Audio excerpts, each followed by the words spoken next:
दो दोस्तों की कहानी। एक बार दो दोस्त थे जिनका नाम रमन और दिनेश था। वे दोनों बहुत अच्छे दोस्त थे।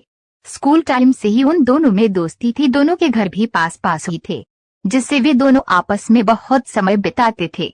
दोनों एक साथ पढ़ते थे, एक साथ खेलते थे, यहाँ तक कि कभी कभी शाम का खाना भी एक साथ ही खाते थे।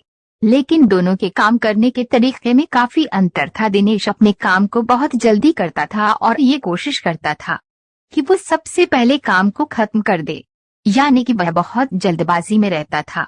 और रमन अपने काम को भले ही धीमी गति से करता, लेकिन वह सोच समझकर हर एक पॉइंट को ध्यान में रखकर करता था, जिससे बाद में उसके किए कार्य में कोई दिक्कत न हो। दिनेश अक्सर अपने काम में गलती कर बैठता था, लेकिन रमन हमेशा ही काम में ज्यादा समय लेता लेकिन एकदम परफेक्ट रिजल्ट देता था। एक बार रमन और दिनेश दोनों सुबह की मॉर्निंग वॉक पर चल दिए और चलते चलते दोनों में बातों बातों में बहस होने लगी कि मैं तुझसे तेज दौड़ सकता हूँ। अब दोनों दोस्तों में बातों बातों में शर्त लग गई कि आज देख ही लेते कौन ज्यादा तेज दौड़ सकता है। दोनों दौड़ लगाने के लिए तैयार हो गए। थोड़ी देर में दौड़ शुरू हो जाती है। कुछ दूर दौड़ने के बाद रमन रुक जाता है और अपने जूतों में कुछ देखने लगता है। रमन को रुका देखकर दिनेश ने रमन से कहा, क्या हुआ, रुकोगे क्या? तुम मेरे साथ दौड़ नहीं कर सकते?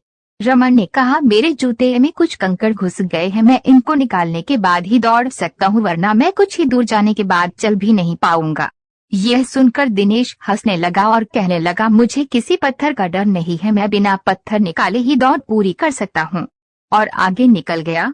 रमन कुछ देर बाद अपने जूतों से कंकड़ निकालकर दौड़ने लगा।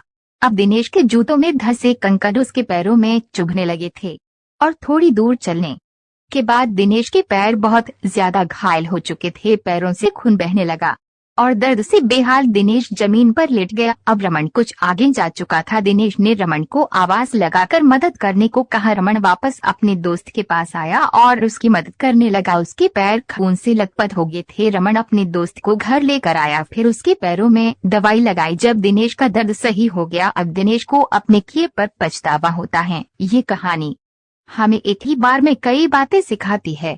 एक कि हमें अपनी समस्याओं को बड़ी होने से पहले ही खत्म कर देना चाहिए। जैसे रमन ने अपने जूतों से कंकड़ पहले ही समय रहते निकाल लिए थे, उसी प्रकार हमारी अनेक समस्याएं, जो कोई बीमारी हो सकती, कोई रिश्तों में गलतफहमी हो सकती है या कोई और भी समस्या हो, उसे तभी खत्म कर देना चाहिए जब समस्या छोटी हो, क्योंकि जब समस्या देखते देखते बड़ी हो जाती है तो फिर उसे सही करना मुश्किल हो। दोस्तों, आपको ये कहानी अच्छी लगी तो वीडियो को लाइक व शेयर करना ना भूलें।